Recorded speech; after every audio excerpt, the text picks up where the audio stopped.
ગુજરાત સરકારે જમીન મિલકતની સરકારી રાહે તળિયાનું મૂલ્ય નક્કી કરતી જંત્રી 2024 અર્થાત કે એન્યુઅલ સ્ટેટમેન્ટ ઓફ સ્ટેટ રેટ્સનો મુસદ્દો બુધવારે મોડી સાંજે જાહેર કર્યો છે। ત્યારે આ મુસદ્દો જાહેર કરી 30 દિવસ એટલે કે 20 ડિસેમ્બર સુધી વાંધા અને સૂચનો માંગવામાં આવ્યા છે। મહેસૂલ વિભાગે એપ્રિલ 2023માં જ વર્ષ 2011ની જંત્રીના દરોમાં બમણો વધારો કર્યો હતો અને જે હાલમાં અમલમાં પણ છે।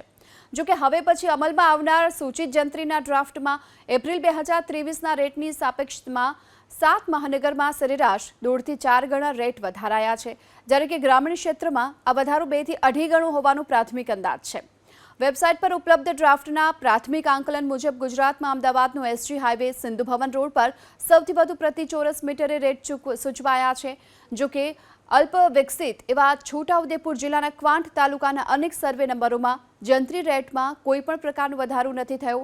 30 દિવસમાં વાંધા સૂચનોના આધાર પર જિલ્લા કમિટીઓના પૃથ્થકરણના અહેવાલો બાદ રાજ્ય સરકાર સંભવત 1 એપ્રિલ 2025થી નવી જંત્રી અમલમાં મૂકી શકે તેમ છે અને મહેસૂલ વિભાગે મુસદ્દારૂપ જંત્રી અર્થાત એન્યુઅલ સ્ટેટમેન્ટ ઓફ રેટ્સ 2024ને જનસામાન્યને ઉપલબ્ધ થાય તે માટે garvi.gujarat.gov.in અને jantri.gujarat.gov.in પર મુકાયો છે।